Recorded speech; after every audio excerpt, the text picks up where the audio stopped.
এখন কিন্তু অনেকেই ফেসবুকে ভিডিও আপলোড করে একটা ভালো টাকা ইনকাম করছে। আর সেই ভিডিও আপলোড করার জন্য ফেসবুকে একটা পেজ থাকা খুবই জরুরি। এইবার ব্যাপার হচ্ছে এই যে পেজ কিভাবে খুলতে হয় এটা কিন্তু অনেকেই জানে না। আজকের এই ভিডিওতে আপনাদেরকে আমি পেজ কিভাবে খুলতে হয় তাও আবার প্রফেশনাল ভাবে সেটা দেখিয়ে দেবো।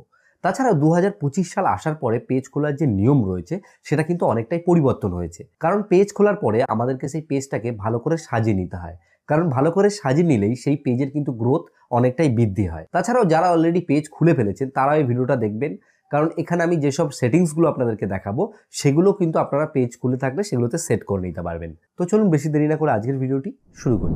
আমি এখন চলে এসেছি মোবাইল স্ক্রিনে। এখান থেকে আমি ফেসবুকের যে অ্যাপ্লিকেশনটা রয়েছে এই অ্যাপ্লিকেশনটা ওপেন করলাম।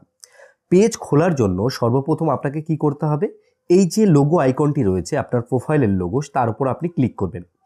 ক্লিক করার পরে আপনি একটু নিচের দিকে আসলে এক জায়গায় একটা অপশন পাবেন যেখানে লেখা থাকবে পেজেস বলে। এই অপশনটিকে আপনি যদি খুঁজে না পান সেক্ষেত্রে এই নিচের দিকে দেখুন সি মোর বলে একটা অপশন আছে। এই সি মোর অপশানে ক্লিক করলে তাহলে কিন্তু আপনি এই অপশনটা পেয়ে যাবেন। এখানে পেজেস যে অপশানের উপর ক্লিক করলাম। ক্লিক করার পরে আমার যে একটা পেজ খোলা রয়েছে এই পেজটা কিন্তু এখানে লেখা চলে এসেছে। এখান থেকে নতুন পেজ খোলার জন্য আমাদেরকে এই যে ক্রিয়েট যে অপশনটা রয়েছে ক্রিয়েট অপশনের উপর একবার ক্লিক করতে হবে। ক্লিক করার পরে আমাদের কাছে দুটো অপশন এসছে। একটা দেখুন লেখা আছে পার্সোনাল প্রোফাইল আর একটা হচ্ছে পাবলিক পেজ। দেখুন পার্সোনাল প্রোফাইল যদি আপনি ক্লিক করেন সেক্ষেত্রে একটা আপনি প্রোফাইল খুলতে পারবেন এবং সেই প্রোফাইলে আপনি নিজস্ব একটা ফিড পাবেন, মানে যেখানে আর কি নিউজ ফিড আর কি। তাছাড়াও এখানে একটা নতুন নাম দিয়ে আপনি প্রোফাইল খুলতে পারবেন। তো আপনারা এটাকে করার কোনো দরকার নেই, কারণ আমরা এখানে পেজ খুলবো, আমরা কিন্তু প্রোফাইল খুলছি না। এখান থেকে ডাইরেক্ট এই যে পাবলিক পেজ যে রয়েছে পেজটা আমরা ক্লিক করব। ক্লিক করার পর এখান থেকে যে নেক্সট বাটন রয়েছে নেক্সট বাটনের উপর আমরা ক্লিক করব। এখানে আসার পরে আমাদেরকে একটা পেজের নাম সিলেক্ট করতে হবে। আপনারা এক কাজ করবেন, আগে থাকতে পেজের নাম কি দেবেন সেটা সিলেক্ট করে নেবেন। আমি এখান থেকে পেজের নাম দিচ্ছি দাস ফ্যামিলি, দিয়ে আমি নেক্সট বাটনে ক্লিক করলাম। তো আপনারা আপনাদের মতো করে পেজের নাম দেবেন। পেজের নাম দেওয়ার পরে দ্বিতীয় যে অপশানটা আছে এখানে হচ্ছে যে আপনি যে পেজের নামটা দিয়েছেন বা যে পেজটা তৈরি করেছেন সেটা কোন ক্যাটাগরির মধ্যে পড়ে। এখানে আপনি যেই ক্যাটাগরিতে ভিডিও তৈরি করবেন বা কাজ করবেন বলে ভেবেছেন সেটা করবেন। আমি যেমন এখানে দিলাম ডিজিটাল ক্রিয়েটর, মানে আমি একজন ক্রিয়েটর হিসেবে কাজ করতে চাই। আপনারা যদি সিঙ্গার হন সেক্ষেত্রে মিউজিশিয়ান দিতে পারেন। আপনি যদি মনে করেন কোনো আর কি প্রোডাক্ট সেলের জন্য এটা করতে চাচ্ছেন সেক্ষেত্রে যেমন ধরুন গ্রসারি স্টোর বা প্রোডাক্ট স্টোর, এরকম আরও অনেক কিছু ক্যাটাগরি এখানে রয়েছে। আপনার সাথে যেটা ম্যাচিং করে সেই ক্যাটাগরিটাকে আপনি সিলেক্ট করে নেবেন। সিলেক্ট করার পর এখানে ক্রিয়েট যে অপশান রয়েছে ক্রিয়েট অপশানের উপর একবার আপনারা ক্লিক করবেন।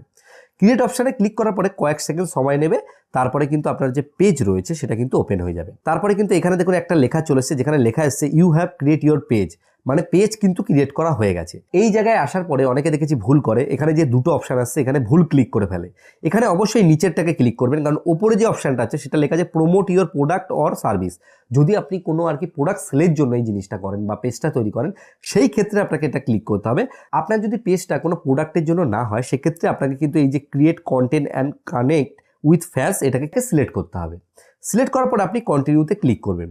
ক্লিক করার পরে আপনার কাছে কিন্তু অনেকগুলো অপশান চলে আসবে, যেখানে প্রথম হচ্ছে জেনারেল, যেখানে বায়ো লেখা আছে। আপনি যে পেজটা তৈরি করেছেন সেই পেজটার সম্বন্ধে আপনাকে কিছু লিখতে হবে। ধরুন আমি লিখলাম I love making video on daily life vlog. এখানে এই যে বায়ো অপশানটি রয়েছে এখানে কিন্তু আপনাকে আপনার মতো করে এই যে পেজটা আপনি তৈরি করেছেন তার সম্বন্ধে একটা কিছু লিখে নিতে হবে। তারপর এখানে দেখুন কন্ট্যাক্ট রয়েছে, লোকেশন রয়েছে, এই যে জিনিসগুলো রয়েছে এগুলোকে কিন্তু না দিলেও কোনো ব্যাপার নয়। এখান থেকে আমি নেক্সট বাটনে ক্লিক করবো, আমার দেওয়ার কিন্তু কোনো দরকার নেই। এরপরে আমাদের কাছে দুটো অপশান এসেছে, একটা হচ্ছে এর যে প্রোফাইল পিকচার রয়েছে প্রোফাইল পিকচারটা আমরা এখান থেকে সরাসরি দিতে পারবো। এখানে ক্লিক করলে আমাদের গ্যালারি ওপেন হয়ে যাবে। গ্যালারি ওপেন হওয়ার পর আমি এখান থেকে একটা ফটো সিলেক্ট করে নিচ্ছি। ফটো সিলেক্ট করার পরে আর কি ফটোটা আপলোড হবে, কয়েক সেকেন্ড মতো সময় নেবে। তো দেখুন এখানে কিন্তু লোগো সেট হয়ে গেছে। পেছনে যে ক্যামেরার আইকনটি রয়েছে এখানে ক্লিক করে আপনি কভার পিকচার সিলেক্ট করতে পারবেন। তো এখানে আমি একটা যে কোনো কভার পিকচার দিয়ে নিচ্ছি, এই ফটোটাই কভার পিকচার দিলাম। দিয়ে আমি এখানে নেক্সট যে বাটন রয়েছে নেক্সট বাটনের উপর ক্লিক করলাম। নেক্সট বাটনে ক্লিক করলে আমাদের যে প্রোফাইল পিকচার এবং যে কভার পিকচার এর দুটোই কিন্তু এখানে সেট হয়ে গেল। সমস্ত কিছু কমপ্লিট করার পরে আপনি দেখবেন অটোমেটিক আপনার যে মেইন পেজ সেখানেও নিয়ে চলে আসতে পারে বা আপনি ব্যাক করে চলে আসবেন, কারণ আপনার পেজ খোলা কিন্তু কমপ্লিট হয়ে গেছে। আমি এখানে আবার যে আমার প্রোফাইলের আইকন রয়েছে সেখানে ক্লিক করে পেজ যে অপশান রয়েছে সেখানে যদি ক্লিক করি আমার যে পেজ রয়েছে সেই পেজের নাম কিন্তু এখানে শো করছে। এই দেখুন দাস ফ্যামিলি বলে এই পেজটাকে আমি খুলেছি। এই পেজের উপর আমি ক্লিক করব। ক্লিক করার পর এখানে দেখুন আমার ডান দিকে একটা অপশান আছে যেখানে লেখা আছে সুইচ, মানে আমি এই পেজের মধ্যে আমাকে সুইচ করতে হবে। আমি এই সুইচ অপশানে ক্লিক করলাম, তো এই পেজ যেটা রয়েছে পেজের মধ্যে আমাকে পৌঁছে দেবে, মানে আমার প্রোফাইল থেকে পেজের মধ্যে এটাকে কিন্তু পৌঁছে দেবে। এখানে আসার পরে যে স্টার ট্যুর যে অপশানটা, এর উপর ক্লিক করব, নেক্সট করব, কারণ প্রথমবার যেহেতু পেজটা হয়েছে আমার যে অপশানগুলো রয়েছে সেগুলো কিন্তু এখানে শো করছে। এখন যেসব পেজগুলি রয়েছে সেগুলো কিন্তু প্রোফাইল পেজ হিসেবেই খুলে যায়। এখানে আসার পর আমাদেরকে কয়েকটা জিনিস দেখে নিতে হবে, সেটা হচ্ছে এই আইকনে একবার ক্লিক করতে হবে। ক্লিক করার পর এখানে আমরা পেজের এই যে লোগো আছে এই লোগোর উপর ক্লিক করব। এই জায়গায় আসার পরে আপনাকে কয়েকটা জিনিস কিন্তু করতে হবে। সবার প্রথম দেখুন এখানে দেখুন লেখা আছে সি ড্যাশবোর্ড, তারপরে লেখা আছে অ্যাডভার্টাইজ, তারপরে দেখুন 3টে ডট রয়েছে। এই 3টে ডটের উপর আপনি ক্লিক করবেন। ক্লিক করার পরে দেখুন এখানে একটা অপশান রয়েছে যেখানে লেখা আছে এডিট বলে। এই এডিট অপশানের উপর আপনারা একবার ক্লিক করবেন। এখান থেকে আপনারা পেজের সমস্ত কিছু জিনিস কিন্তু পরবর্তী সময় এডিট করতে পারবেন। যেমন ধরুন এখানে আমরা যদি নিচের দিকে আসি, দেখুন সমস্ত কিছু এখানে আমরা যেগুলো আগে শুরুর দিকে দেখছিলাম, আমরা চাইলে এখানে কোনো লিঙ্ক অ্যাড করতে পারি, এখানে কোনো কিছু ফটো বা কোনো ভিডিওকে আমরা এখান থেকে হাইলাইট করতে পারি, আমরা এখান থেকে কভার পিকচারকেও আবার পরিবর্তন করতে পারি, বা আমরা এখান থেকে কোনো অ্যাভাটার সিলেক্ট করতে পারি। তারপরে দেখুন এখানে একটা অপশান রয়েছে যেখানে লেখা আছে দেখুন অ্যাড অ্যাকশন বাটন বলে। এই অ্যাড অ্যাকশন বাটনের উপর ক্লিক করে আমরা কিন্তু নিজের মতো করে বাটন সেট করতে পারি। এখানে এডিট বাটনের উপর ক্লিক করব, তাহলে কিন্তু আমাদের কাছে এরকম অনেকগুলো অ্যাকশন বাটন চলে আসবে। আমরা যেই জিনিসটাকে সিলেক্ট করতে চাই, আমাদের পেজের জন্য যে জিনিসটা প্রয়োজন সেটা সিলেক্ট করতে পারি, যেমন কল, ইমেল, কন্ট্যাক্ট আস, তারপর বুক নাও, সাইন আপ, এটা আর কি যার যেই ধরনের পেজ রয়েছে তার জন্য কিন্তু এটা সিলেক্ট করতে হবে। আমি এখান থেকে ব্যাক করছি। ব্যাক করার পরে এখানে দেখুন আরও অনেকগুলো অপশান রয়েছে। তার মধ্যে দারুণ একটা অপশান হচ্ছে, সেটা হচ্ছে এই যে ভিউ অ্যাস। এই ভিউ অ্যাসের উপর ক্লিক করলে আপনি দেখতে পারবেন যে আপনার পেজে যখন কেউ ঢুকবে সে কীরকম আপনার পেজটিকে দেখতে পাবে। তো এই জিনিসটা কিন্তু একবার আপনারা দেখে নেবেন, সেই ক্ষেত্রে আপনাদের কিন্তু সুবিধা হবে। তারপরে আরও অনেক জিনিস রয়েছে, সেগুলোকেও আপনাকে ফলো করতে হবে। যদি আপনি মনে করেন আপনার এই পেজের লিঙ্কটাকে কাউকে শেয়ার করতে চান, তাহলে এই যে শেয়ার প্রোফাইল অপশান আছে, এখান থেকে আপনারা ডাইরেক্ট লিঙ্ক কপি করে হোয়াটসঅ্যাপ বা অন্যান্য যেসব প্ল্যাটফর্ম রয়েছে সেখানে শেয়ার করতে পারবেন। তারপরে যে ইনভাইট ফ্রেন্ড বলে যে অপশানটা আছে সেটাই ক্লিক করে আপনার প্রোফাইলের মাধ্যমে যেসব ফ্রেন্ডস রয়েছে তাদেরকে কিন্তু আপনি ইনভাইট করতে পারেন যে আমার পেজটিকে আপনারা চাইলে কিন্তু ফলো করতে পারেন। এরপর যে জিনিসটাকে আর কি লক্ষ্য রাখতে হবে সেটা হচ্ছে রিভিউ পোস্ট অ্যান্ড ট্যাগ। এর উপর আপনারা ক্লিক করবেন।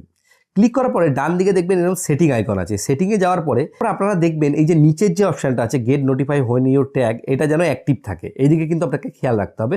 ওপরে যে অপশানটা আছে review post your tag in, এটাও চাইলে আপনারা কিন্তু অ্যাক্টিভ করে দিতে পারেন, যে পরবর্তীতে কেউ যদি আপনার পেজের সাথে কোনো কিছু ট্যাগ করে সেটা আপনার থেকে যাতে পারমিশন নেওয়া হয়। তারপর আরেকটা সেটিং রয়েছে, সেটা দেখুন এটা হচ্ছে কি ভেরিফাই পেজ বলে, যেটা যদিও আমাদের এখন কোনো প্রয়োজন নেই। সেটা হচ্ছে আমরা যদি ভবিষ্যতে মনে করি আমাদের এই পেজটাকে ভেরিফাই করতে চাই, সেই ক্ষেত্রে আমরা কিন্তু এই পেজটাকে এখান থেকে ভেরিফাই করতে পারবো। তো এই কাজগুলো যখন কমপ্লিট হয়ে যাবে তারপরে কিন্তু আমাদের পেজ রানিং হয়ে গেল। এরপরে আমাদেরকে সেই পেজটিকে কিভাবে পরিচালনা করতে হবে, কিভাবে ভিডিও আপলোড করতে হবে, কিভাবে কি করতে হবে সেই বিষয়ে ভিডিও কিন্তু আমি আপনাদের জন্য তৈরি করব। এখানে লিঙ্ক দিয়ে দেবো বা পরবর্তীতে আপনাদের জন্য ভিডিওটিকে আপলোড করে দেবো। তো আশা করি এই ভিডিওটা দেখে আপনারা পেজ কিভাবে খুলতে হয় সেটা শিখে গেছেন।